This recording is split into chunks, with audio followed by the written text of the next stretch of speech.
Our kids are excited about win number 8, which is just another step forward. I kind of talked to the guys at half about, hey, we haven't played in a position really all year where we've been ahead at the half, and how we're going to respond. And I think our kids are about as excited as I was as far as how we really played that second half. I mean, I don't think they had a whole lot of fun at the end of the game, even singing the fight song down the corner there. But which is good. It means they got the bar's up there, and they're looking for better than what we got. But, it's win number 8. We'll take it any way we can get it.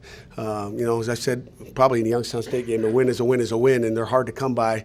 And, give Louisville credit. They got some good skill guys and made some plays, some explosive plays. But, they rushed for -1 yards. I guess you never lose a game when that happens, and we rushed for about 240. Somewhere in that range. Olsen went for 1,000, which is awesome for him. Proud of him. Thought maybe it'd take 2 games to get that done. But, offensively, first half, our guys were explosive. We made plays, on both sides of the ball. Maddox gets an interception for a touchdown. And in the second half, I guess maybe they made some adjustments and shut us down a little bit. But defensively, we played pretty good. We still didn't have good field position. Even the points they scored in the second half, they didn't have to travel as far as you'd like. Probably the most disappointing thing was really our special teams play. In the first half, at least, just our coverage teams have been a lot better than that, and something we got to clean up this week, and going to probably add some time to special teams. We try to cut stuff back as the season goes on. Special teams, but have to add some minutes to special teams period. So I don't know what's going on here, but you guys got some questions? Juan Price finished with 5 sacks. Was he doing anything special out there today, or what? Yeah, he was doing. When you get 5 sacks, you're doing something special. He's explosive.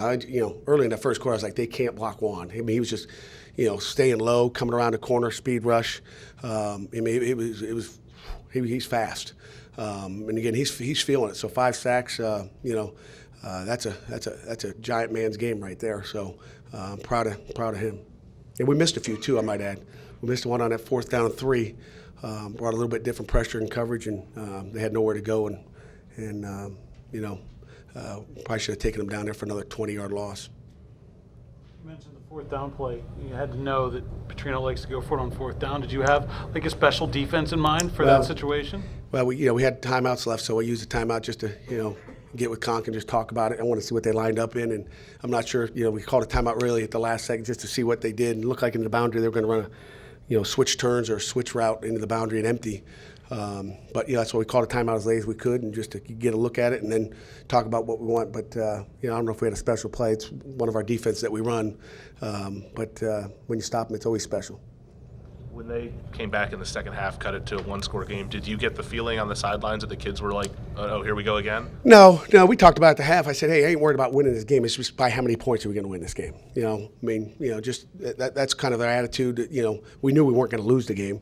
That was, we set that tone in the at the halftime speech there. So it was just a matter of what we were going to do. And, give Louisville credit. They must have made some plays.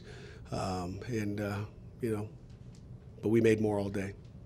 That being said, they cut it to 8, they get the ball back, and then it's 3 and out, and it was you guys just attacking. You continue to attack regardless of sort of the situation. Is that just the mindset that, it seems like the kids are building off of it, Yeah, you can't play scared. You're playing to win. You're not playing to not lose. And that's our kids' mentality. They came after them, and, that's what we're going to do. That's how we coach. At what point did the kids find out that North Carolina had won? I think after the game there, I kind of mentioned it to them. I don't think they knew. But, hey, 8 wins, we can't think about what we didn't do at North Carolina.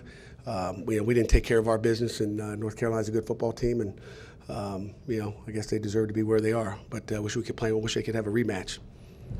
Can you expand on Ollison's day?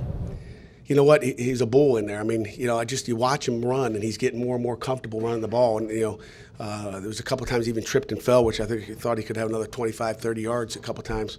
But, he gets better every week. We got that guy for another 3 years, and he's just becoming more and more confident. And he's a powerful runner, and he's just going to keep getting better. Anything final for Coach? Coach, thank you very much. All right, guys.